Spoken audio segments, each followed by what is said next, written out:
한국의 역사가 있긴 해. 파리발 비행기 안, 프랑스 최고 엘리트 코스를 밟는 명문고 학생들은 한국을 비웃었습니다. 그들에겐 유럽 중심의 자부심이 뼛속까지 박혀 있었죠. 하지만 단 7일 후 파리로 돌아가는 그들의 표정은 완전히 달라져 있었습니다. 우리는 지금까지 대체 무엇을 보고 배운 거지? 오만했던 학생들의 입에서 이런 탄식이 터져나온 이유. 그것은 단순히 빠른 인터넷이나 깨끗한 거리 때문이 아니었습니다. 프랑스 철도 엔지니어의 아들이 아버지를 원망하게 만들고 유럽의 자존심이라 불리던 엘리트 학생들이 한국의 고궁 앞에서 눈물을 흘릴 수밖에 없었던 결정적인 사건이 있었습니다. 한국은 이미 우리보다 50년 앞서 있다고 고백하게 만든 압도적인 반전. 프랑스의 콧대를 완전히 꺾어버린 그 7일간의 기록, 지금 시작합니다. 시작 전에 구독과 좋아요 버튼을 눌러주시면 영상 제작에 큰 힘이 됩니다. 지금 이 이야기를 어디에서 듣고 계신지도 댓글로 알려주세요. 그럼 바로 시작할게요. 안녕하세요. 저는 앙투안 뒤부아입니다. 파리 루이르 그랑 고등학교 프리미에르, 그러니까 11학년이죠. 올해 17입니다. 제 아버지는 SNCF, 프랑스 국영철도 공사에서 30년째 엔지니어로 일하고 계세요. 어릴 적부터 저는 아버지의 TGV 이야기를 들으며 자랐습니다. 세계 최초의 고속철도 시속 320km, 유럽을 연결하는 자부심. 그 이야기들은 제게 단순한 기차 얘기가 아니었어요. 프랑스의 자존심이었습니다. 한국과의 인연이라면 딱 하나 있습니다. 아버지가 가끔 저녁 식사 때 말씀하시곤 했어요. 한국의 KTX? 그거 우리 TGV 기술 수입해서 만든 거야. 우리가 선생이지. 그 말을 들을 때마다 저는 고개를 끄덕였어요. 당연하다고 생각했죠. 프랑스가 먼저고 한국은 따라온 나라라고요. 이번 수학여행 공지가 나왔을 때 교실은 술렁였습니다. 목적지가 한국이었거든요. 담임 선생님인 마담 르클레르는 칠판에 서울 부산 문화체험이라고 적으셨어요. 그리고 덧붙이셨죠. 여러분이 프랑스 교육을 받은 학생으로서 세계를 보는 시간입니다. 제 옆자리 친구 루이가 속삭였어요. 한국? 삼성이랑 LG 만드는 나라 아냐? 뒷자리에서 클레망이 웃으며 거들었습니다. K-팝 듣는 애들 많던데. 뭐 볼 게 있으려나? 저는 아무 말도 하지 않았어요. 사실 저도 비슷하게 생각하고 있었거든요. 한국은 경제적으로 성장한 나라지만 인프라나 시스템 면에서는 프랑스가 훨씬 앞선다고 믿었습니다. 출발 전날 오후 마담 르클레르가 오리엔테이션을 하셨습니다. 우리 반 학생 18명이 회의실에 모였어요. 선생님은 파워포인트를 켜시며 말씀하셨습니다. 이번 여행은 견학이 아닙니다. 비교하는 시간이에요. 프랑스 공공 시스템이 얼마나 우수한지 확인하는 기회죠. 그 말에 교실이 웃음으로 가득 찼어요. 누군가 손을 들었습니다. 선생님, 그럼 우리가 가르쳐주러 가는 건가요? 마담 르클레르는 미소 지으며 대답하셨어요. 그렇게 볼 수도 있겠네요. 프랑스식 시스템을 보여주러 가는 거니까. 저는 그 순간 가슴이 뿌듯했습니다. 우리는 단순한 관광객이 아니었어요. 프랑스 명문 고등학교 학생으로서 세계를 평가하러 가는 거였죠. 파리 메트로는 1900년에 개통됐고 TGV는 1981년에 세계 최초로 운행을 시작했습니다. 우리에겐 역사가 있었어요. 집으로 돌아와 아버지에게 말씀드렸습니다. 아빠, 한국 가요. KTX 타볼 거예요. 아버지는 신문을 내려놓으시며 웃으셨어요. 그래. KTX 괜찮을 거야. 우리 기술이니까. 근데 TGV만큼은 아니겠지. 우리가 원조니까. 저는 고개를 끄덕였습니다. 의심하지 않았어요. 출발 당일 아침 샤를 드골 공항에 모였습니다. 학생들은 들뜬 표정이었어요. 하지만 그 들뜸은 기대라기보다 여유에 가까웠습니다. 루이가 제 어깨를 두드리며 말했어요. 일주일 잘 놀다 오자. 어차피 프랑스보다 나을 건 없을 테니까. 공항 체크인 카운터 앞에서 1시간을 기다렸습니다. 줄이 길었어요. 직원은 느긋했고 시스템은 자주 멈췄습니다. 클레망이 짜증스럽게 말했어요. 맨날 이래. 프랑스 공항이 왜 이 모양이야? 하지만 곧 다른 친구가 대답했죠. 어쩔 수 없지. 샤를 드골은 유럽에서 두 번째로 큰 공항인데. 사람이 많으니까. 우리는 늘 그렇게 합리화했습니다. 문제가 있으면 이유를 찾았어요. 규모 탓, 역사 탓, 노조 탓. 그게 불편함을 견디는 방법이었습니다. 비행기에 탑승했습니다. 좌석에 앉자마자 루이가 스마트폰을 꺼내 뭔가를 검색했어요. 야, 한국 지하철 봤어?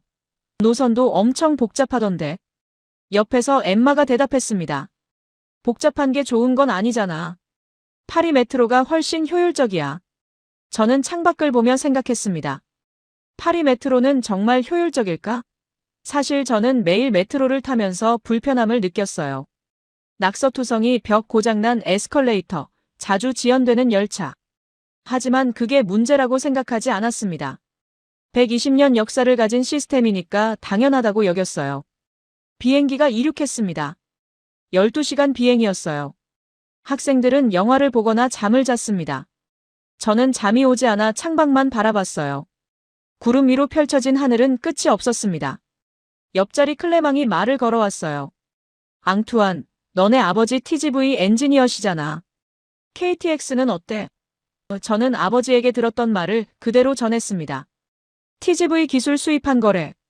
우리가 선생이고. 클레망이 고개를 끄덕이며 웃었어요. 역시 프랑스가 기술 수출국이지. 그 대화는 자연스러웠습니다. 우리는 늘 그렇게 믿어왔으니까요. 프랑스는 주는 쪽이고 다른 나라는 받는 쪽이라고요. 그게 세계의 질서라고 배웠습니다. 몇 시간 후 기내식이 나왔습니다. 차갑고 딱딱한 빵, 치즈 한 조각, 작은 샐러드. 우리에게 익숙한 맛이었어요. 루이가 투덜거렸습니다. 기내식은 어디나 똑같네. 하지만 아무도 크게 신경 쓰지 않았어요. 우리는 음식보다 목적지에 집중하고 있었으니까요. 비행기 안에서 학생들끼리 이야기가 오갔습니다. 한국 음식 매울까? 김치 먹어야 하나? 젓가락 쓸 줄 알아? 그 대화들은 호기심이라기보다 걱정에 가까웠어요. 낯선 것에 대한 경계였습니다. 마담 르클레르가 통로를 지나가시며 말씀하셨어요. 여러분, 열린 마음으로 보세요. 배우러 가는 게 아니라 경험하러 가는 거예요. 하지만 그 말은 모순이었습니다. 우리는 이미 결론을 내려놓고 있었거든요. 프랑스가 더 낫다는 결론을요. 창밖으로 해가 지고 있었습니다. 어둠 속에서 저는 제 얼굴이 창에 비치는 걸 봤어요. 자신감 넘치는 표정이었습니다. 17살 프랑스 고등학생. SNCF 엔지니어의 아들. TGV를 자랑스러워하는 소년. 그때는 몰랐습니다. 그 자신감이 24시간 안에 흔들리기 시작할 거라는 걸요. 그리고 일주일 후에는 완전히 무너질 거라는 것도요. 비행기가 고도를 낮추기 시작했습니다. 기장의 안내방송이 나왔어요. 곧 인천국제공항에 도착합니다. 학생들이 하나둘 잠에서 깨어났습니다. 창밖으로 불빛들이 보이기 시작했어요. 질서정연하게 늘어선 가로등, 반듯한 도로, 규칙적인 건물들. 루이가 하품하며 말했습니다. 드디어 도착이네. 빨리 호텔 가서 쉬고 싶다. 저도 똑같이 생각했어요. 피곤했고 샤워하고 싶었습니다. 한국이 어떤 나라인지는 내일 보면 되니까요. 비행기 바퀴가 땅에 닿았습니다. 가볍게 흔들리더니 안정적으로 활주로를 달렸어요. 박수 소리가 났습니다. 안도의 박수였죠. 긴 비행이 끝났다는 안도. 하지만 저는 몰랐습니다. 진짜 여행은 지금부터 시작이라는 걸요.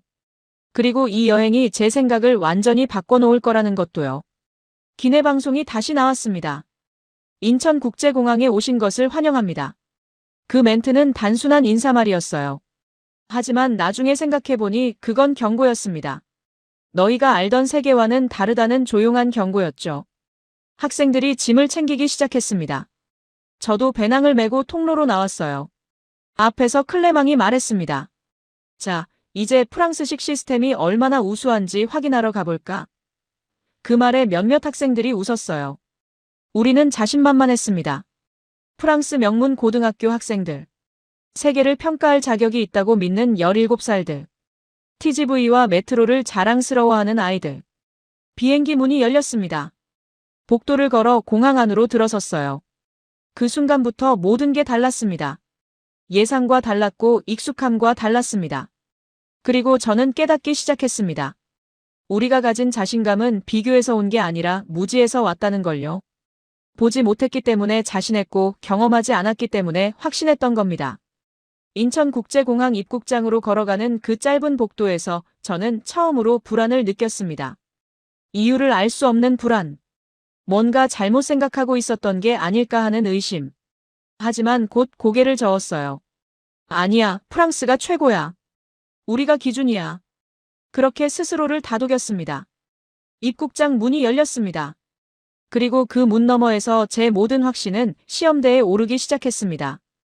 입국장 문을 지나자마자 제일 먼저 눈에 들어온 건 안내판이었습니다. 한국어, 영어, 일본어, 중국어가 명확하게 표시되어 있었어요. 화살표는 단순했고 색깔은 직관적이었습니다. 어디로 가야 할지 고민할 필요가 없었어요. 샤를 드골 공항이 떠올랐습니다. 프랑스어로만 된 표지판들, 헷갈리는 동선, 물어봐야만 찾을 수 있는 환승 게이트. 저는 그게 당연하다고 생각했어요. 프랑스 공항이니까 프랑스어를 써야 한다고 배웠으니까요. 마담 르클레르가 앞장서서 걸으며 말했습니다. 입국 심사대로 가요. 여권 준비하세요. 우리는 줄을 서기 시작했어요. 그런데 이상했습니다. 줄이 빠르게 움직였거든요. 샤를 드골에서는 입국 심사에 보통 1시간 정도 걸렸어요. 줄이 길고 심사관은 한 명씩 천천히 확인했습니다. 가끔 시스템이 다운되면 더 오래 걸렸죠. 우리는 그게 정상이라고 생각했습니다. 꼼꼼한 거라고 믿었어요. 하지만 여기는 달랐습니다. 자동 입국 게이트가 여러 대 놓여 있었어요. 여권을 스캔하고 얼굴을 인식하면 문이 열렸습니다. 사람이 개입할 필요가 없었어요. 15분도 안 돼서 우리 반 전체가 입국 심사를 통과했습니다. 클레망이 중얼거렸어요. 빠르긴 하네. 하지만 곧 루이가 반박했습니다. CCTV 엄청 많던데. 감시 사회 아냐? 그 말에 몇몇 학생들이 고개를 끄덕였어요. 빠른 건 인정하지만 뭔가 문제가 있을 거라는 식이었습니다. 저는 아무 말도 하지 않았어요. 사실 저도 비슷하게 생각하고 있었거든요. 효율적이긴 한데 뭔가 석연치 않다는 느낌.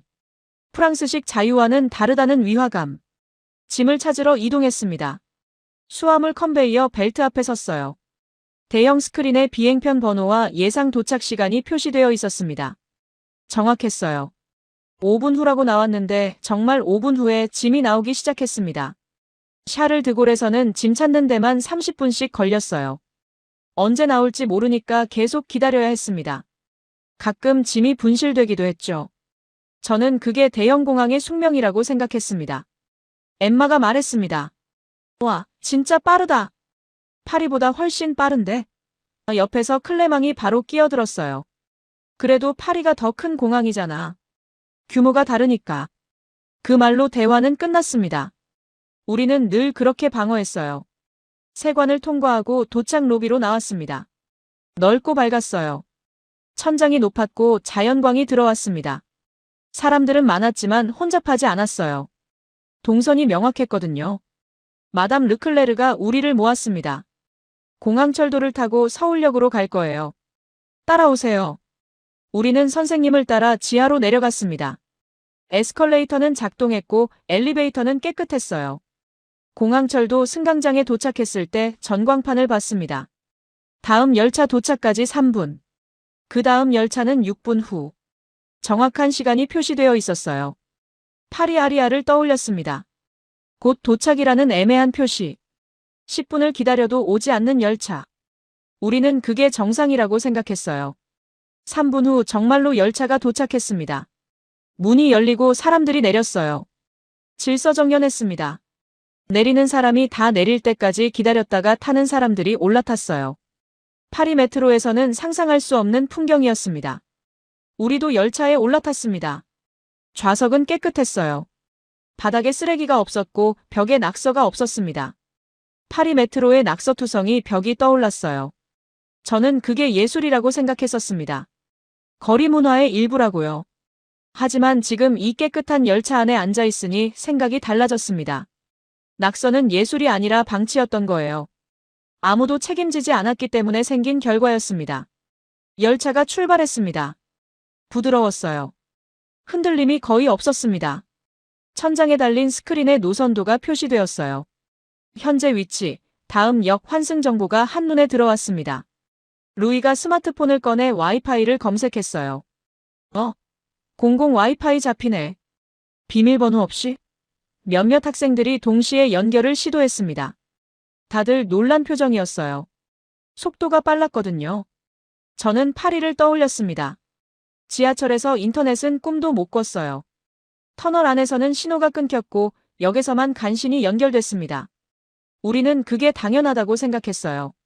지하니까요. 하지만 여기는 달랐습니다. 지하를 달리는데도 인터넷이 끊기지 않았어요. 누군가 유튜브 영상을 틀었습니다. 버퍼링 없이 재생됐어요. 클레망이 말했습니다. 오지라서 그런가? 엠마가 대답했어요. 파리도 오지 있잖아. 근데 왜 이렇게 안 돼? 아무도 대답하지 못했습니다. 우리는 문제를 인식했지만 인정하고 싶지 않았어요. 서울역까지 40분 정도 걸렸습니다. 그 시간 동안 저는 창밖을 계속 봤어요. 터널을 지나고 지상으로 올라왔다가 다시 지하로 들어갔습니다. 하지만 인터넷은 한 번도 끊기지 않았어요. 서울역에 도착했습니다. 플랫폼에 내리자마자 안내방송이 나왔어요. 한국어, 영어, 일본어, 중국어 순서로요. 명확하고 친절했습니다. 어디로 가야 할지 헷갈릴 틈이 없었어요. 환승 표지판을 따라 지하철역으로 이동했습니다. 복잡했지만 길을 잃을 수가 없었어요. 표지판이 너무 많았거든요. 색깔별로 구분된 노선, 화살표, 거리 표시. 모든 게 친절했습니다. 파리 메트로가 떠올랐어요. 표지판은 적고 환승은 복잡했습니다. 처음 가는 역이면 헤매기 일쑤였어요. 저는 그게 파리의 매력이라고 생각했었습니다. 미로 같은 느낌이라고요. 하지만 지금은 달라 보였습니다. 그건 매력이 아니라 불친절이었어요. 아무도 개선하려고 하지 않았기 때문에 그대로 남아있던 거였습니다. 지하철 개찰구 앞에 섰습니다. 마담 르클레르가 교통카드를 나눠주셨어요. 이 카드로 버스, 지하철, 택시까지 탈 수 있어요. 충전만 하면 돼요. 하나의 카드로 모든 교통수단이라니 신기했습니다. 파리에서는 메트로 표를 따로 사고 버스 표를 따로 샀어요. 아리알은 또 다른 표였죠. 복잡하고 비효율적이었지만 우리는 그게 시스템이라고 생각했습니다. 개찰구를 통과하고 플랫폼으로 내려갔습니다. 전광판을 봤어요. 다음 열차 2분 후. 그 다음 열차 4분 후. 정확한 시간이었습니다. 루이가 말했습니다. 2분? 진짜? 정말로 2분 후에 열차가 들어왔어요. 문이 열렸고 사람들이 내렸습니다. 우리도 올라탔어요. 열차 안은 조용했습니다. 사람들은 통화하지 않았어요. 음악도 크게 틀지 않았습니다. 파리 메트로의 시끄러운 분위기와 달랐어요. 저는 잠시 당황했습니다. 이상하게 조용했거든요. 한 정거장을 지나고 두 정거장을 지났습니다. 지연은 없었어요. 방송된 시간에 정확히 도착했습니다. 파리 메트로에서는 지연이 일상이었어요. 신호 대기, 앞 열차 지연, 기술적 문제. 매일 듣는 안내방송이었습니다. 새 정거장쯤 지났을 때 한 승객이 자리에서 일어났습니다. 다음 역에서 내릴 준비였어요. 그런데 모든 사람이 한쪽으로 서 있었습니다. 문 앞 양쪽에 줄을 서서 중간을 비워뒀어요. 열차가 멈추고 문이 열렸습니다. 내리는 사람들이 먼저 나갔어요. 그 다음에 타는 사람들이 올라왔습니다. 누가 지시하지 않았어요. 역무원도 없었습니다. 그냥 모두가 그렇게 했어요. 엠마가 속삭였습니다. 왜 다들 저렇게 서 있어? 클레망이 대답했어요. 규칙인가 봐. 강요하는 거 아냐? 저는 대답하지 않았습니다. 강요처럼 보이지 않았거든요. 자연스러웠어요. 파리 메트로가 떠올랐습니다. 문이 열리면 사람들이 동시에 밀고 들어갔어요. 내리는 사람과 타는 사람이 뒤엉켰습니다. 싸움이 나기도 했죠. 저는 그게 자유라고 생각했었습니다. 각자 알아서 하는 거라고요. 하지만 지금 이 질서정연한 승하차를 보니 생각이 달라졌습니다. 파리의 혼란은 자유가 아니라 무질서였어요. 아무도 책임지지 않았기 때문에 생긴 결과였습니다. 호텔이 있는 역에 도착했습니다. 우리는 열차에서 내렸어요. 에스컬레이터를 타고 지상으로 올라갔습니다. 모두 작동했고 모두 깨끗했어요.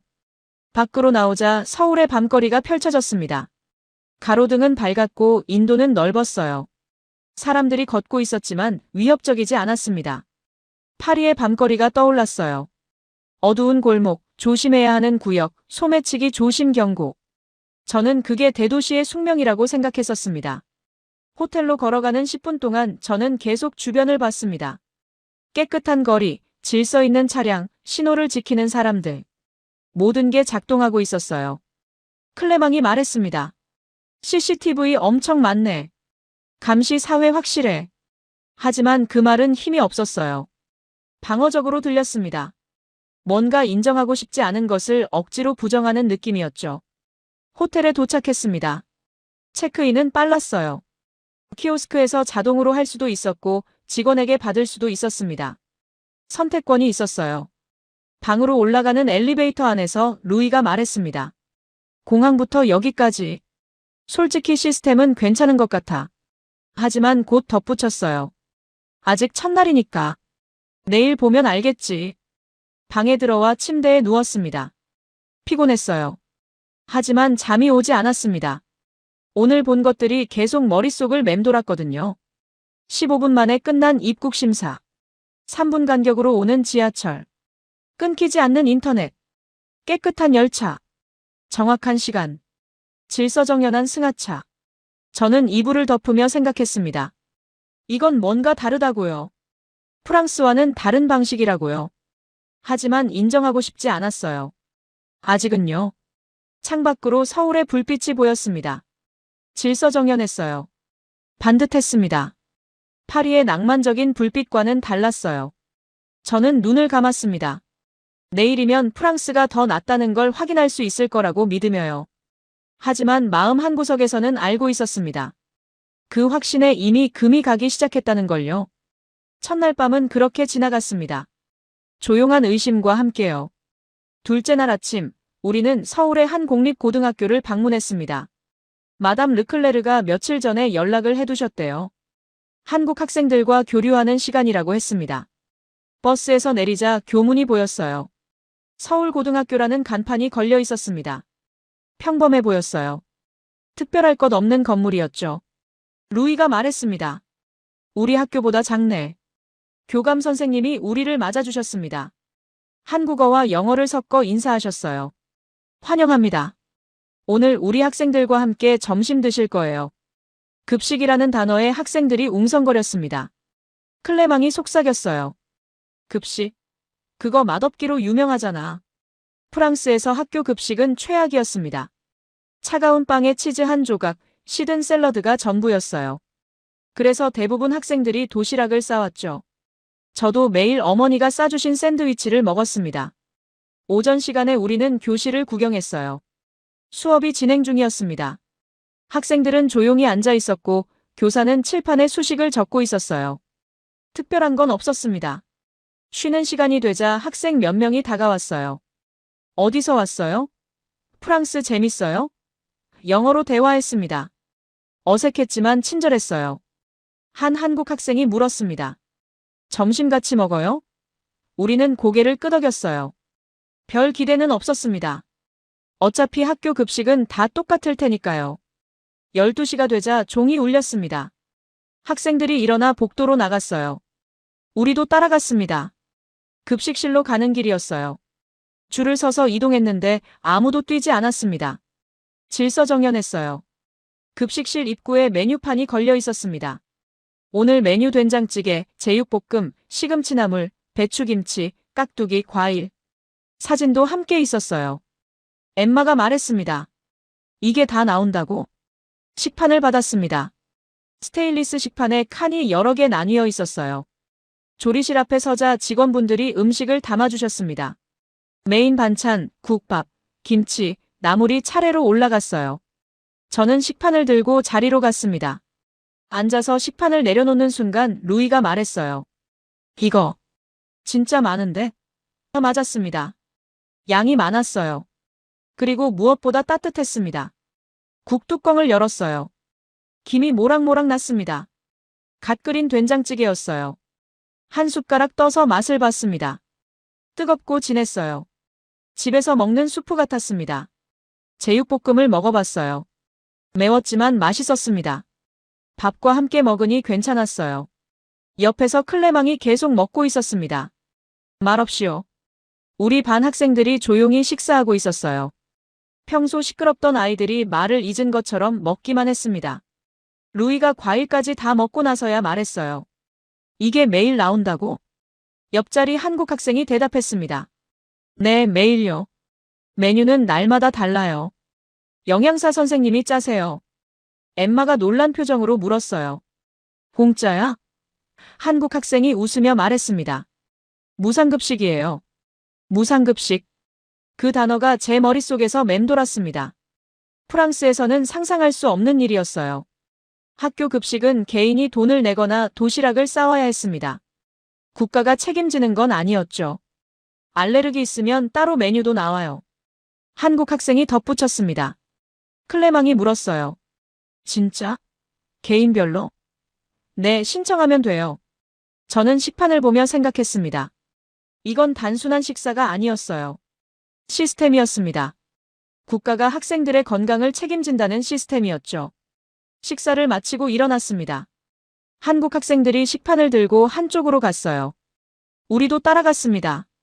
거기에는 식판 반납대가 있었어요. 학생들이 각자 잔반을 버리고 식판을 정리했습니다. 물로 헹구고 지정된 곳에 쌓았어요. 조리실 직원이 아니라 학생들이 직접 했습니다. 루이가 물었어요. 청소는 누가 해?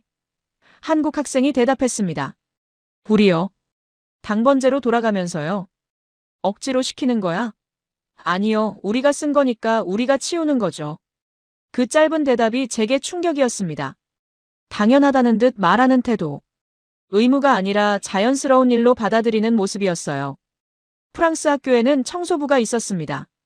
학생들은 청소하지 않았어요. 쓰레기를 버리고 식판을 던지듯 놓고 가도 누군가 치웠습니다.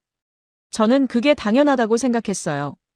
하지만 지금 이 장면을 보니 달랐습니다. 누군가 치워주는 게 당연한 게 아니었어요.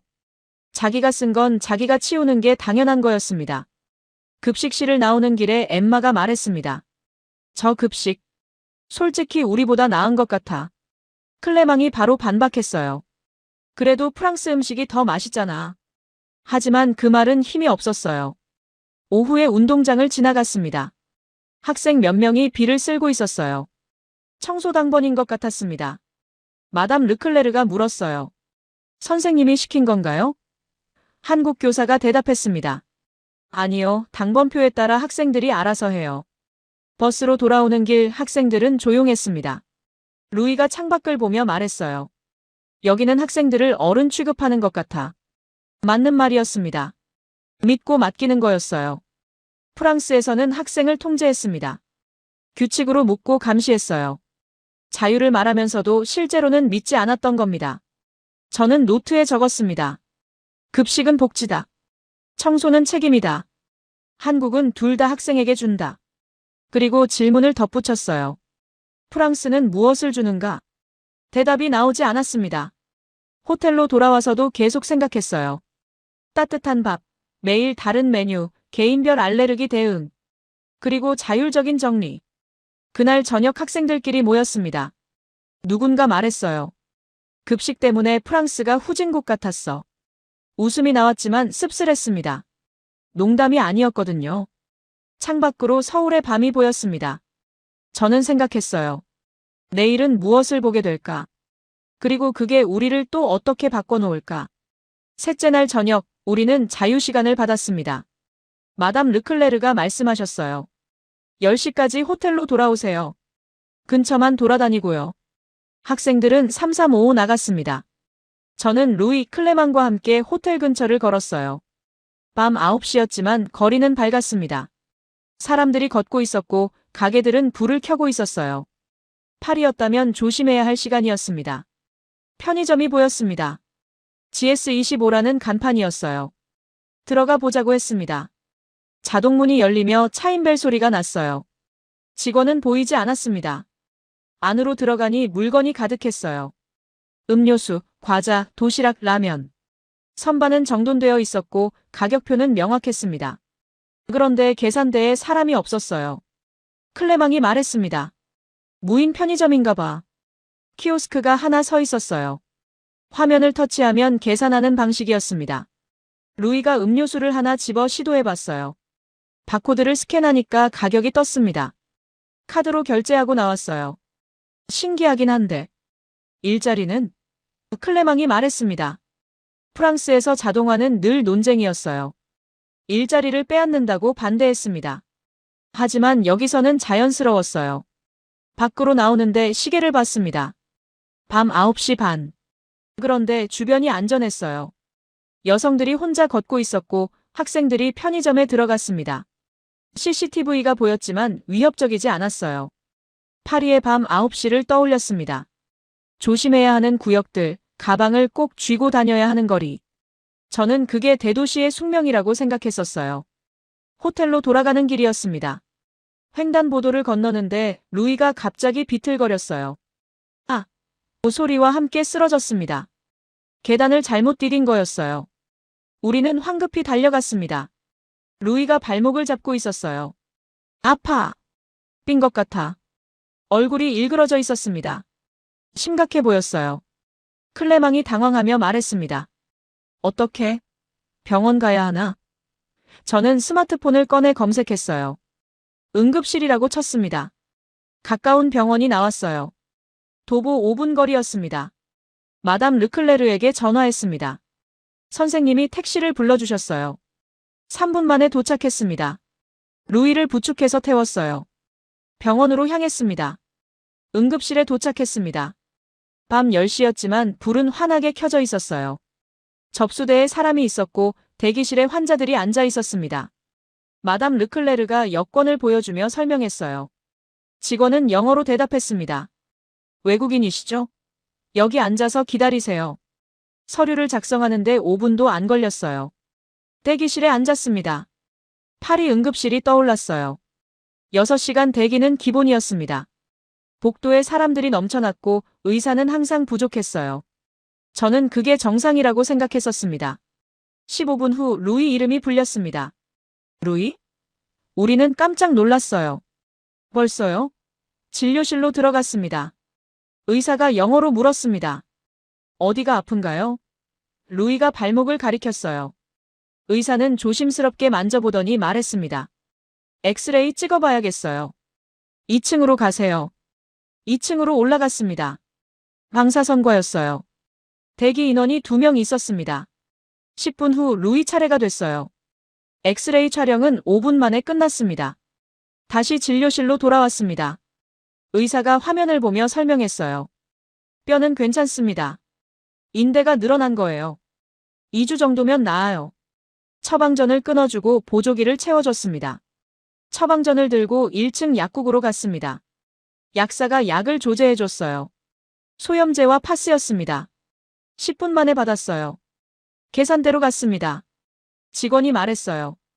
여행자 보험 있으세요? 마담 르클레르가 서류를 보여줬습니다. 직원이 확인하고 계산했어요. 12만 원입니다. 한화로 약 90유로였어요. 병원을 나왔습니다. 시계를 봤어요. 밤 11시. 병원에 도착한 지 1시간이었습니다. 접수 15분, 진료 10분, 엑스레이 15분, 약 10분. 모든 게 빨랐어요. 택시를 타고 호텔로 돌아왔습니다. 차 안에서 클레망이 말했습니다. 1시간 만에 다 끝났어. 루이가 대답했어요. 파리였으면 새벽까지 기다렸겠지. 맞았습니다. 파리 응급실은 지옥이었어요. 6시간 대기하고 엑스레이는 다음날 예약하고 약은 또 다른 약국에서 받았습니다. 저는 그게 의료 시스템이라고 생각했었어요. 호텔 로비에서 다른 학생들을 만났습니다. 루이 괜찮아? 엠마가 물었어요. 루이가 보조기를 보여주며 말했습니다. 1시간 만에 다 끝났어. 엑스레이까지. 학생들이 놀란 표정을 지었습니다. 1시간? 진짜? 클레망이 설명했어요. 접수하고 15분 만에 진료 들어갔어. 엑스레이도 바로 찍고. 엠마가 조용히 말했습니다. 이건 인정해야 할 것 같아. 시스템이 진짜 다르다. 그 순간 다른 학생이 끼어들었어요. 그래도 프랑스 의료가 더 좋잖아. 무상 의료니까. 클레망이 반박했습니다. 무상이어도 6시간 기다리면 무슨 소용이야? 여기는 1시간이야. 돈 내도 훨씬 낫잖아. 그 말에 침묵이 흘렀어요. 처음이었습니다. 학생들 사이에 균열이 생긴 건요. 프랑스가 최고라는 확신에 금이 가기 시작했어요. 더 이상 모두가 같은 생각이 아니었습니다. 한 학생이 말했습니다. 그래도 한국은 작은 나라잖아. 프랑스는 크니까. 하지만 그 변명은 설득력이 없었어요. 규모가 문제가 아니었거든요. 시스템이 문제였습니다. 방으로 올라가는 엘리베이터 안에서 루이가 말했습니다. 솔직히 놀랐어. 이렇게 빠를 줄 몰랐어. 저도 고개를 끄덕였어요. 저 역시 놀랐으니까요. 방에 들어와 침대에 누웠습니다. 오늘 본 것들이 머릿속을 맴돌았어요. 무인 편의점, 안전한 밤거리, 1시간 만에 끝난 응급실. 파리와 비교가 됐습니다. 일요일이면 문 닫는 가게들, 조심해야 하는 밤거리, 6시간 대기하는 응급실. 저는 그게 정상이라고 생각했었어요. 하지만 아니었습니다. 그건 정상이 아니라 방치였어요. 아무도 개선하려 하지 않았기 때문에 그대로 남아있던 거였습니다. 창밖을 봤습니다. 서울의 밤은 여전히 밝았어요. 24시간 편의점, 밤늦게까지 운영하는 병원, 안전한 거리. 도시가 멈추지 않았습니다. 저는 노트를 펼쳤습니다. 그리고 적었어요. 효율은 사치가 아니다. 시민을 위한 선택이다. 그 문장을 보며 생각했습니다. 프랑스는 언제부터 선택을 멈췄을까? 넷째 날 아침, 우리는 서울역으로 향했습니다. 부산을 가는 날이었어요. KTX를 타기로 했습니다. 저는 가슴이 두근거렸어요. 아버지가 평생 자랑하던 TGV의 후배를 직접 타보는 거였으니까요. 서울역에 도착했습니다. 입구가 넓었어요. 보안 검색대가 없었습니다. 공항처럼 짐을 검사하지 않았어요. 그냥 들어갔습니다. 클레망이 말했습니다. 보안은? 마담 르클레르가 대답했어요. 기차역은 검색 안 하나 봐요. 파리 기차역도 마찬가지였습니다. 하지만 여기가 더 개방적으로 느껴졌어요. 전광판을 봤습니다. 부산행 KTX 203열차 9시 0분 출발 15번 승강장. 현재 시각 8시 45분. 정확한 정보였어요. 지연 표시는 없었습니다. 매표기로 갔습니다. 이미 예약된 표를 발권하는 거였어요. 키오스크 화면은 한국어, 영어, 일본어, 중국어를 지원했습니다. 간단했어요. 파리 기차역이 떠올랐습니다. 복잡한 매표기, 자주 고장나는 시스템, 긴 줄. 저는 그게 당연하다고 생각했었어요. 승강장으로 내려갔습니다. KTX가 서 있었어요. 하얀색 차체, 유선형 디자인. TGV와 비슷해 보였습니다. 아버지 말이 맞았어요. 기술을 수입했으니까요. 하지만 가까이 다가가니 달랐습니다. 더 깨끗해 보였어요. 차체에 낙서가 없었고 창문이 맑았습니다. TGV는 늘 먼지투성이었거든요. 열차에 올랐습니다. 문이 넓었어요. 짐 싣는 공간이 따로 있었습니다. 통로를 지나 좌석으로 갔어요. 22배치였습니다. TGV보다 넓어 보였어요. 좌석에 앉았습니다. 부드러웠어요. 등받이를 조절할 수 있었고 다리 공간이 충분했습니다. 앞 좌석 뒤에 테이블이 접혀 있었어요. 콘센트가 2개 있었습니다. 루이가 말했습니다. 콘센트 있네. TGV는 한 칸에 몇 개밖에 없잖아. 맞았어요. TGV에서는 콘센트 자리를 차지하려고 경쟁했었습니다. 정각 9시 열차가 출발했습니다. 흔들림이 거의 없었어요. 부드럽게 가속했습니다. 창밖으로 서울이 빠르게 지나갔어요. 클레망이 스마트폰을 꺼냈습니다. 와이파이 되나? 설정을 열어보니 KTX 와이파이가 잡혔어요. 비밀번호 없이 연결됐습니다. 속도를 테스트해봤어요. 빨랐습니다. 오지 터지네. 유튜브도 돼. 클레망이 영상을 틀었습니다. 버퍼링 없이 재생됐어요. TGV에서는 상상도 못할 일이었습니다. 저는 아버지를 떠올렸습니다. KTX는 우리 기술이야. 우리가 선생이지. 그 말이 자꾸 맴돌았어요. 기술을 수입한 건 맞았습니다. 하지만 지금 제가 경험하는 건 그 이상이었어요. 열차는 계속 달렸습니다. 속도계를 봤어요. 300km/h. TGV와 비슷했습니다. 하지만 흔들림은 덜했어요. 조용했습니다.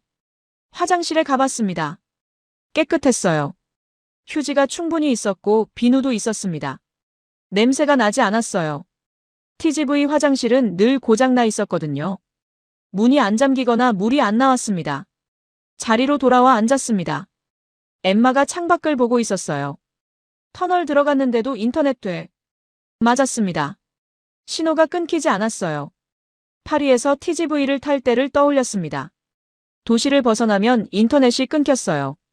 터널에서는 당연히 안 됐고요. 저는 그게 정상이라고 생각했었습니다. 1시간쯤 지났을 때 차내 방송이 나왔습니다. 곧 대전역에 도착합니다. 한국어, 영어, 일본어 순서였어요. 정확한 도착 시각도 알려줬습니다. 대전역에 정시에 도착했습니다. 1분 오차도 없었어요. 승객들이 내리고 타는 시간 5분. 그리고 정확히 출발했습니다. TGV는 자주 늦었습니다. 10분, 20분, 때로는 1시간씩요. 신호 대기, 선로 작업, 기술적 문제. 매번 다른 이유였어요. 저는 그게 어쩔 수 없는 일이라고 생각했었습니다. 클레망이 조용히 말했습니다. TGV는 왜 자주 늦지? 아무도 대답하지 않았어요. 우리는 알고 있었으니까요. 노후된 시스템, 부족한 투자, 잦은 파업. 열차는 계속 남쪽으로 달렸습니다. 시속 300km. 하지만 책을 읽을 수 있을 만큼 안정적이었어요. 물컵을 놓아도 흔들리지 않았습니다. 루이가 화장실에서 돌아와 말했습니다. 화장실 물도 잘 나오고 깨끗해. TGV는 맨날 고장인데. 그 말에 몇몇 학생들이 고개를 끄덕였어요. 저는 참을 수 없었습니다. 그래도 TGV가 원조잖아. 세계 최초 고속철이고. 제 목소리는 떨리고 있었어요. 방어하고 싶었습니다. 엠마가 조용히 말했습니다. 원조인 건 맞아. 근데 지금은 그 말을 끝까지 하지 않았어요. 하지만 우리 모두 알았습니다. 원조라는 게 지금의 우월함을 보장하지 않는다는 걸요. 2시간 반이 지났습니다. 방송이 나왔어요. 곧 부산역에 도착합니다. 정확히 예정 시각이었습니다. 지연 없이 도착했어요. 부산역에 내렸습니다. 승강장이 깨끗했어요. 안내 표지판이 명확했습니다. 사람들은 질서 있게 이동했어요. 출구로 나오는 길에 클레망이 말했습니다. 앙투안, 솔직히 말해봐. KTX가 어땠어? 저는 잠시 망설였습니다. 그리고 대답했어요. 좋았어. TGV보다. 그 질문에 저는 대답할 수 없었습니다. 대답하면 아버지를 부정하는 것 같았거든요. 30년 TGV 엔지니어로 일하신 아버지를요. 하지만 마음속으로는 알고 있었습니다. KTX가 더 나았어요. 더 깨끗하고 더 정확하고 더 편리했습니다. 기술을 수입했을지 몰라도 더 나은 시스템을 만들었어요. 버스를 타고 숙소로 이동했습니다. 차 안에서 학생들이 웅성거렸어요. 솔직히 TGV보다 나았어. 인터넷 되는 게 신기했어. 정시 도착한 것도. 저는 창밖만 봤습니다. 부산 거리가 지나갔어요.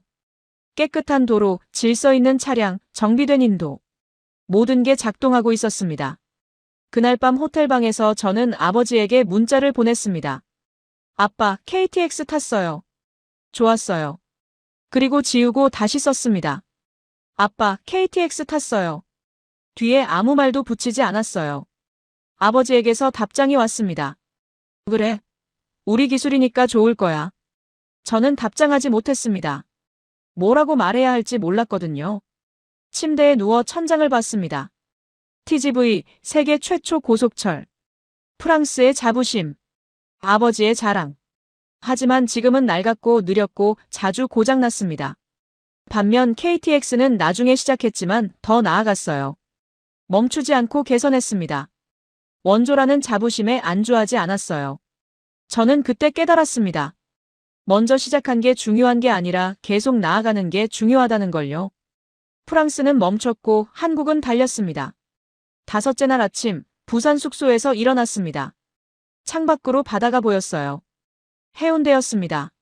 마담 르클레르가 오늘은 부산 시내를 둘러보자고 하셨어요. 지하철을 타기로 했습니다.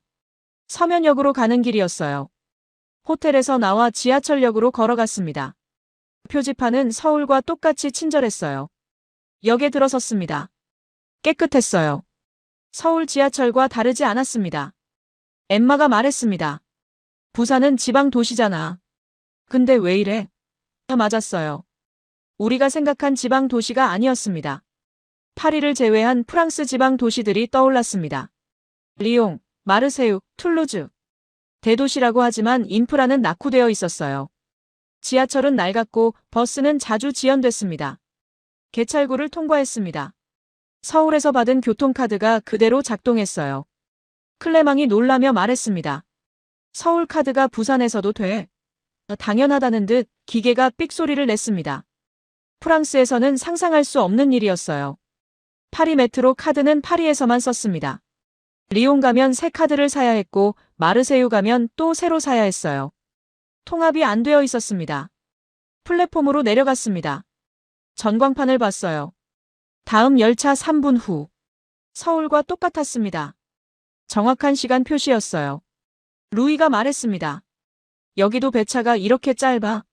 3분 후 정말로 열차가 들어왔어요.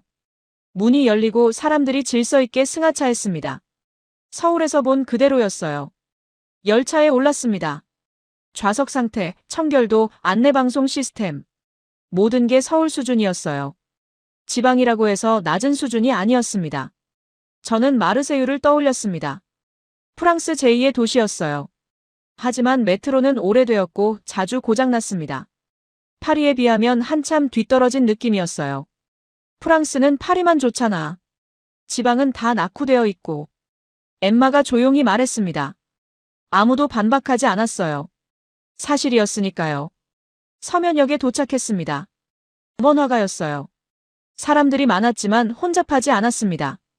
거리는 깨끗했고 상점들은 활기찼어요. 점심시간이 되어 식당을 찾았습니다. 한 골목으로 들어갔어요. 작은 식당들이 늘어서 있었습니다. 우리는 해물탕 집에 들어갔어요. 주문하고 기다리는 동안 클레망이 말했습니다. 여기 사람들 여유로워 보여. 파리 사람들은 맨날 바쁘고 짜증나 있는데. 맞는 말이었어요. 부산 사람들은 달랐습니다. 음식이 나왔습니다. 푸짐했어요. 해물이 가득 들어간 매운 국물이었습니다. 반찬도 여러 개 나왔어요. 가격은 저렴했습니다. 식사를 마치고 밖으로 나왔습니다. 오후 2시였는데 모든 가게가 문을 열고 있었어요. 편의점, 카페, 식당, 옷가게. 쉬는 곳이 없었습니다. 파리를 떠올렸습니다. 일요일이면 대부분 가게가 문을 닫았어요. 법으로 정해져 있었죠. 노동자를 보호한다는 이유였습니다. 하지만 불편했어요. 한국은 일요일에도 다 여나? 루이가 물었습니다. 지나가던 한국인에게 물어봤어요. 네, 대부분 매일 열어요. 편의점은 24시간이고요. 24시간. 그 말이 계속 머릿속을 맴돌았습니다. 프랑스에서는 상상할 수 없는 시스템이었어요. 노조가 절대 허락하지 않을 일이었습니다. 해질 무렵 해운대 해변으로 갔습니다. 사람들이 산책하고 있었어요. 가족 단위, 연인들, 친구들. 평화로워 보였습니다. 밤 8시가 넘었습니다. 하지만 해변은 여전히 밝았어요. 가로등이 켜져 있었고 사람들이 걷고 있었습니다. 위험해 보이지 않았어요. 엠마가 말했습니다. 파리였으면 지금 혼자 못 걸어. 여기는 왜 이렇게 안전해? CCTV가 보였습니다. 하지만 이제 그게 감시로 느껴지지 않았어요. 안전을 위한 선택으로 보였습니다. 편의점에 들어갔습니다. GS25였어요. 서울에서 본 것과 똑같았습니다. 물건 구성, 배치, 가격. 지방이라고 해서 다르지 않았어요. 계산하고 나오는데 루이가 말했습니다. 프랑스 지방 도시에는 이런 편의점 없잖아. 작은 슈퍼만 있고. 맞았어요. 그것도 저녁이면 일찍 문을 닫았습니다. 숙소로 돌아가는 길 버스를 탔습니다. 심야 버스였어요. 밤 10시인데도 배차 간격이 15분이었습니다. 프랑스 지방 도시에서는 상상도 못할 일이었어요. 버스 안에서 클레망이 말했습니다. 부산이 지방 도시 맞아? 파리보다 시스템 좋은데. 아무도 반박하지 않았어요. 우리 모두 느끼고 있었으니까요. 숙소에 도착했습니다. 학생들이 로비에 모였어요. 누군가 말했습니다. 프랑스는 파리 빼고 다 죽어 있잖아. 여기는 지방도 이런데. 침묵이 흘렀습니다. 불편한 침묵이었어요. 우리의 자존심이 건드려진 침묵이었습니다. 한 학생이 조용히 말했습니다. 프랑스는 중앙 집중화가 너무 심해. 모든 게 파리만 좋고. 다른 학생이 덧붙였어요. 여기는 지방도 투자하나 봐. 저는 방으로 올라갔습니다. 창밖으로 부산의 야경이 보였어요. 반짝이는 불빛들. 작동하는 도시. 멈추지 않는 시스템. 노트를 펼쳤습니다. 그리고 적었어요. 중앙 집중은 효율이 아니었다. 파리만 살리고 나머지를 죽이는 거였다. 프랑스는 파리의 모든 것을 쏟아부었습니다. TGV도 파리 중심이었어요. 지방은 소외되었고 낙후되었습니다. 저는 그게 당연하다고 생각했었어요. 하지만 한국은 달랐습니다. 서울도 좋고 부산도 좋았어요. 지방 도시인데도 같은 수준의 인프라를 갖추고 있었습니다. 교통카드 하나로 전국을 다닐 수 있었어요. 저는 생각했습니다. 프랑스가 자랑하는 것들이 실은 파리만의 이야기였던 거라고요. 나머지 프랑스는 잊혀진 땅이었습니다. 침대에 누워 천장을 봤습니다. 내일이면 서울로 돌아갑니다. 그리고 모레면 프랑스로 돌아가요. 하지만 저는 이미 알고 있었습니다. 똑같은 눈으로 파리를 볼 수 없다는 걸요. 밤 11시, 창밖으로 여전히 사람들이 걷고 있었습니다. 안전하고 평화로운 밤거리였어요. 부산은 멈추지 않았습니다. 프랑스 지방 도시들은 밤 9시면 죽은 듯 조용했어요. 가게는 문을 닫고 거리는 비었습니다. 저는 그게 조용한 매력이라고 생각했었어요. 하지만 아니었습니다. 그건 매력이 아니라 포기였어요. 투자를 멈춘 결과였습니다. 눈을 감았습니다. 내일 서울로 돌아가면 무엇을 보게 될까? 그리고 그게 우리를 또 어떻게 바꿔놓을까? 저는 두려웠습니다. 더 이상 확신할 수 없게 되는 게요. 여섯째 날 오전, 우리는 다시 KTX를 탔습니다. 부산에서 서울로 돌아가는 길이었어요. 이번에는 아무도 TGV 이야기를 꺼내지 않았습니다. 조용히 탑승했어요. 열차가 출발했습니다. 정시였어요. 창밖으로 부산이 멀어졌습니다. 저는 지난 이틀을 떠올렸어요. 지방 도시인데도 서울과 같은 수준이었던 부산을요. 2시간 반 후 서울역에 도착했습니다. 역시 정시였어요. 1분 오차도 없었습니다. 우리는 이제 놀라지 않았어요. 당연한 것처럼 받아들였습니다. 지하철을 탔습니다. 5일 전 처음 탔던 그 노선이었어요. 하지만 이제 다르게 보였습니다. 깨끗한 벽, 작동하는 에스컬레이터, 정확한 배차. 처음엔 특별해 보였던 것들이 이제는 시스템으로 보였어요. 클레망이 말했습니다. 파리 메트로 돌아가면 적응 못할 것 같아. 루이가 웃으며 대답했어요. 낙서랑 냄새에 다시 적응해야지. 그 농담에 웃음이 나왔지만 씁쓸했습니다. 우리는 파리 메트로의 문제를 알고 있었어요. 낙서, 고장, 지연, 파업. 하지만 늘 어쩔 수 없다고 생각했었습니다. 점심때쯤 명동에 도착했습니다. 쇼핑거리였어요. 사람들로 붐볐지만 어지럽지 않았습니다. 거리는 깨끗했고 보도는 넓었어요. 한 골목으로 들어갔습니다. 오래된 건물들이 있었어요. 간판은 낡았고 페인트는 벗겨져 있었습니다. 하지만 모두 영업 중이었어요. 작은 칼국수 집에 들어갔습니다. 좁았어요. 테이블이 4개밖에 없었습니다. 주방이 바로 보였어요. 할머니 한 분이 국자를 들고 계셨습니다.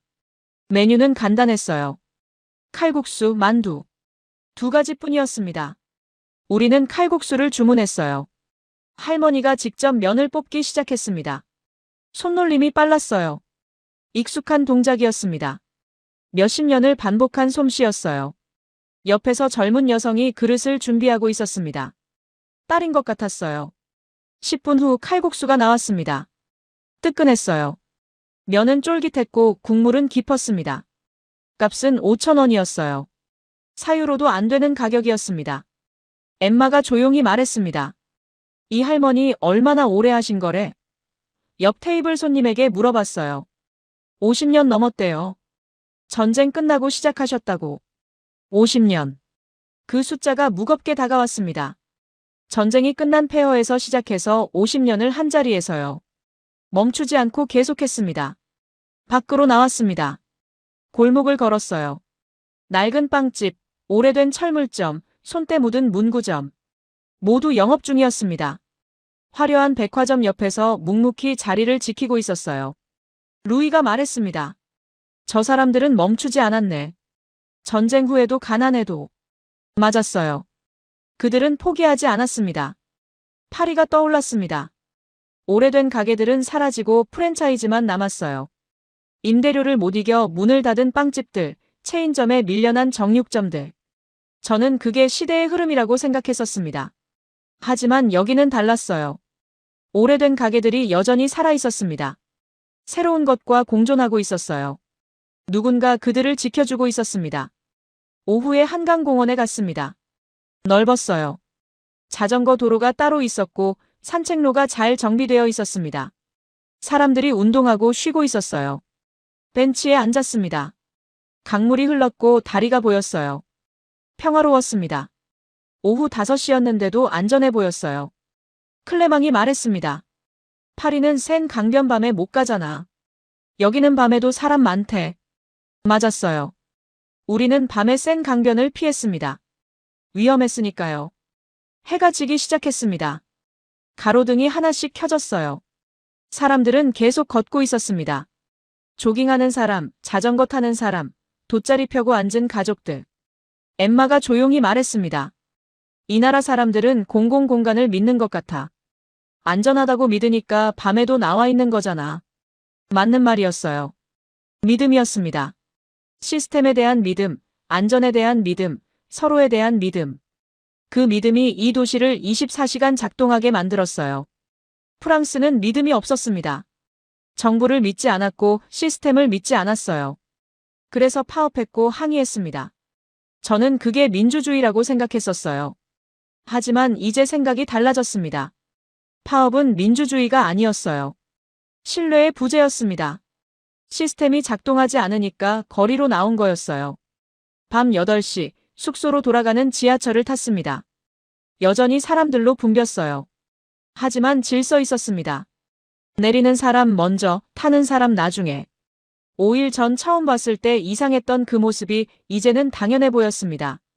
저도 자연스럽게 한쪽으로 섰어요. 누가 시키지 않았는데요. 숙소에 도착했습니다. 로비에서 마담 르클레르가 말씀하셨어요. 내일 아침 공항 가요. 짐 정리하세요. 마지막 밤이었습니다. 방으로 올라가 짐을 쌌어요. 옷을 개고 책을 넣으면서 생각했습니다. 일주일 전 제가 가졌던 확신들을요. TGV는 세계 최고다. 파리 메트로는 역사 깊다. 프랑스 시스템은 우수하다. 그 확신들은 모두 무너졌어요. 비교를 했으니까요. 직접 경험했으니까요. 창밖을 봤습니다. 서울의 밤이었어요. 불빛들이 규칙적으로 늘어서 있었습니다. 질서정연했어요. 하지만 억압적으로 보이지 않았습니다. 노트를 폈습니다. 마지막 페이지에 적었어요. 프랑스는 역사에 기댔다. 한국은 역사를 딛고 일어섰다. 그 차이가 지금을 만들었다. 문장을 보며 생각했습니다. 내일이면 파리로 돌아갑니다. 샤를 드골 공항에 내리면 긴 입국줄을 서게 될 거예요. 메트로를 타면 낙서 가득한 벽을 보게 될 거고요. 하지만 이제 달라 보일 겁니다. 문제로 보일 거예요. 어쩔 수 없는 일이 아니라 고쳐야 할 일로요. 침대에 누웠습니다. 천장을 보며 생각했어요. 아버지에게 뭐라고 말씀드려야 할까? KTX가 TGV보다 나았어요라고 솔직히 말할 수 있을까? 잠이 오지 않았습니다. 머릿속으로 파리의 모습이 지나갔어요. 익숙했던 풍경들이 이제는 낯설게 느껴졌습니다. 변한 건 파리가 아니었어요. 제가 변한 거였습니다. 일주일 만에 완전히 다른 사람이 되어버렸어요. 밤 12시가 넘었습니다. 창밖으로 여전히 불빛이 켜져 있었어요. 편의점, 식당, 약국. 서울은 잠들지 않았습니다. 눈을 감았습니다. 내일이면 끝입니다. 하지만 저는 알고 있었어요. 진짜 시작은 파리에 돌아가서부터라는 걸요. 마지막 날 아침, 인천공항으로 향했습니다. 버스 안에서 학생들은 조용했어요. 일주일 전에 떠들썩함은 없었습니다. 각자 창밖을 보거나 생각에 잠겨 있었어요. 공항에 도착했습니다. 일주일 전 처음 봤던 그 효율적인 시스템이었어요. 하지만 이제는 놀랍지 않았습니다. 익숙해졌거든요. 체크인은 15분 만에 끝났습니다. 자동화 키오스크, 빠른 수화물 처리, 명확한 안내.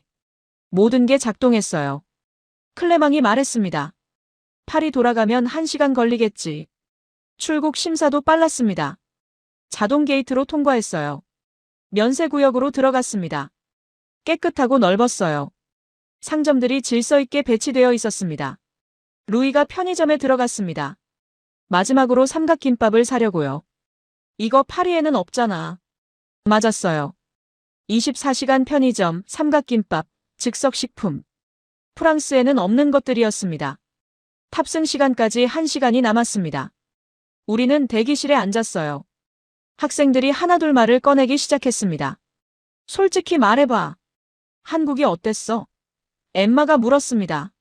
잠시 침묵이 흘렀어요. 그리고 한 학생이 조용히 말했습니다. 생각보다 훨씬 나았어. 프랑스보다. 그 질문에 아무도 바로 대답하지 못했습니다. 인정하기 어려운 질문이었거든요. 클레망이 먼저 말했습니다. 교통은 확실히 나았어. 지하철, KTX다. 루이가 덧붙였어요. 응급실도. 1시간 만에 다 끝나잖아. 엠마가 말했습니다. 급식도. 무상이고 퀄리티 좋고. 다른 학생이 이어받았어요. 24시간 편의점, 공공 와이파이, 치안. 말들이 쏟아져 나왔습니다. 일주일 동안 본 것들, 경험한 것들, 놀란 것들. 우리는 더 이상 부정하지 않았어요. 한 학생이 조용히 말했습니다. 프랑스는 언제부터 멈춘 걸까? 그 질문에 모두가 고개를 숙였어요. 대답하기 어려운 질문이었습니다. 저는 입을 열었습니다. 우리가 역사만 자랑하는 동안 한국은 시스템을 고쳤어. 우리가 TGV 원조라고 자랑하는 동안 한국은 KTX를 더 낫게 만들었고. 마담 르클레르가 조용히 말씀하셨어요. 이번 여행은 한국을 배운 게 아니에요. 프랑스를 다시 본 거예요. 맞는 말이었습니다. 우리는 한국이 아니라 우리 자신을 발견했어요. 탑승 안내 방송이 나왔습니다. 우리는 일어나 게이트로 향했어요. 마지막으로 인천공항을 둘러봤습니다. 효율적이고 깨끗하고 친절한 공간이었어요. 비행기에 올랐습니다. 좌석에 앉으며 생각했어요. 12시간 후면 샤를 드골 공항입니다. 긴 입국줄, 느린 수화물 처리, 복잡한 동선. 이제 그게 다르게 보일 거예요. 비행기가 이륙했습니다. 창밖으로 서울이 작아졌어요. 질서정연한 도시, 작동하는 시스템. 일주일 동안 우리를 변화시킨 곳이었습니다. 루이가 말했습니다. 아버지한테 뭐라고 말할 거야? KTX 얘기. 저는 잠시 생각했어요. 그리고 대답했습니다. 솔직히 말할 거야. KTX가 더 나았다고. 아버지 실망하시겠네. 루이가 말했습니다. 저는 고개를 저었어요. 실망이 아니라 현실이야. TGV는 낡았어. 인정해야 고칠 수 있잖아. 그 말에 몇몇 학생들이 고개를 끄덕였어요. 인정이 첫걸음이었습니다. 문제를 인정해야 변화할 수 있으니까요. 클레망이 말했습니다. 팔이 돌아가면 메트로 낙서 진짜 싫을 것 같아. 전에는 그냥 그러려니 했는데. 엠마가 대답했어요. 나도. 이제 문제로 보일 것 같아. 변화는 이렇게 시작되는 거였습니다. 당연하게 여기던 것들이 문제로 보이기 시작하는 거요. 그리고 그때부터 질문하게 되는 거예요. 왜 이래야 하지? 바꿀 수 없을까? 비행기는 계속 서쪽으로 날았습니다. 시간을 거슬러 올라가는 느낌이었어요. 하지만 우리는 이미 변했습니다. 일주일 전에 우리가 아니었어요. 몇 시간 후 기내식이 나왔습니다. 차갑고 딱딱한 빵. 일주일 전에는 당연하게 먹었던 음식이었어요. 하지만 이제는 한국 급식이 떠올랐습니다. 따뜻한 밥, 여러 반찬, 국. 루이가 빵을 보며 말했습니다. 학교 급식도 바꿔야 하는 거 아냐? 엠마가 대답했어요. 무상급식 주장하면 다들 사회주의자라고 하잖아. 그래도 학생 건강은 중요하잖아. 대화가 계속됐습니다. 급식, 교통, 의료, 치안. 모든 주제에서 우리는 질문했어요. 왜 프랑스는 이래야 하지? 바꿀 수 없을까? 마담 르클레르가 말씀하셨습니다. 여러분, 다음 학기에 이번 여행 보고서 쓸 거예요. 단순 비교가 아니라 질문을 담으세요. 프랑스에 던지는 질문을요. 저는 노트를 펼쳤습니다. 이미 질문들을 적어뒀어요. 프랑스는 왜 파리만 발전했는가? TGV는 왜 개선되지 않는가? 파업이 해답인가 아니면 문제인가? 12시간이 지났습니다. 기장의 안내방송이 나왔어요. 곧 샤를 드골 공항에 도착합니다. 학생들이 긴장한 표정이었어요. 돌아가기 싫은 게 아니었습니다. 다르게 보이는 게 두려운 거였어요. 비행기가 착륙했습니다. 파리였습니다. 우리의 도시, 우리의 나라. 하지만 이제 다른 눈으로 봐야 할 곳이었어요. 입국장으로 걸어갔습니다. 줄이 길었어요. 시스템은 느렸고 직원은 부족했습니다. 1시간을 기다렸어요. 클레망이 중얼거렸습니다. 인천은 15분이었는데. 수화물을 찾았습니다. 30분이 걸렸어요. 짐이 언제 나올지 알 수 없었습니다. 루이가 말했습니다. 정확한 시간 표시도 없네. 공항을 나왔습니다. 아리아를 타러 갔어요. 표를 사는데 기계가 고장나 있었습니다. 다른 기계로 가서 샀어요. 엠마가 한숨을 쉬었습니다. 인천은 교통카드 하나로 다 됐는데. 아리아에 올랐습니다. 좌석에 낙서가 있었어요. 냄새가 났습니다. 전광판은 고장나 있었고 다음 역 안내도 명확하지 않았어요. 학생들은 아무 말도 하지 않았습니다. 다만 서로 눈을 마주쳤어요. 그 눈빛에는 같은 생각이 담겨 있었습니다. 이건 문제라고요. 파리 북역에서 메트로로 환승했습니다. 익숙한 풍경이었어요. 하지만 이제 불편해 보였습니다. 복잡한 환승, 작동하지 않는 에스컬레이터, 불친절한 안내. 집에 도착했습니다. 저녁이었어요. 아버지가 맞아주셨습니다. 다녀왔니? 어땠어? 저는 가방을 내려놓으며 말했습니다. 아빠, 할 말이 있어요. 거실에 앉았습니다. 아버지가 물으셨어요. KTX 어땠어? 우리 기술이라 괜찮았지? 저는 잠시 망설였습니다. 그리고 말했어요. 아빠, 솔직히 말할게요. KTX가 TGV보다 나았어요. 아버지의 표정이 굳었습니다. 뭐라고? 저는 계속 말했습니다. 더 깨끗하고 더 정확하고 인터넷도 되고 화장실도 작동해요. TGV는 낡았어요. 침묵이 흘렀습니다. 아버지는 아무 말씀도 하지 않으셨어요. 저는 덧붙였습니다. 아빠가 자랑스러워 하시는 건 알아요. TGV 원조니까요. 근데 원조라는 게 지금도 최고라는 뜻은 아니잖아요. 아버지가 천천히 말씀하셨습니다. 그래서 뭘 어쩌자는 거니? 저는 대답했어요. 고쳐야죠. 인정하고 고쳐야 해요. 한국처럼요. 아버지는 한동안 말씀이 없으셨습니다. 그리고 한숨을 쉬시며 말씀하셨어요. 내 말이 맞다. 나도 알아. TGV가 예전 같지 않다는 거. 근데 바꾸는 게 쉽지 않아. 어렵다고 안 하면 계속 나빠지잖아요. 제가 말했습니다. 아버지가 저를 보셨어요. 일주일 만에 많이 컸구나. 그날 밤 방에 들어와 노트를 폈습니다. 마지막 페이지에 적었어요. 답을 찾은 게 아니다. 질문을 가져왔다. 프랑스는 왜 멈췄는가? 우리는 언제 다시 움직일 것인가? 창밖으로 파리의 밤이 보였습니다. 에펠탑의 불빛, 센강의 야경. 아름다웠어요. 하지만 이제 그 아름다움 뒤에 문제들이 보였습니다. 다음 주 월요일 학교에 갔습니다.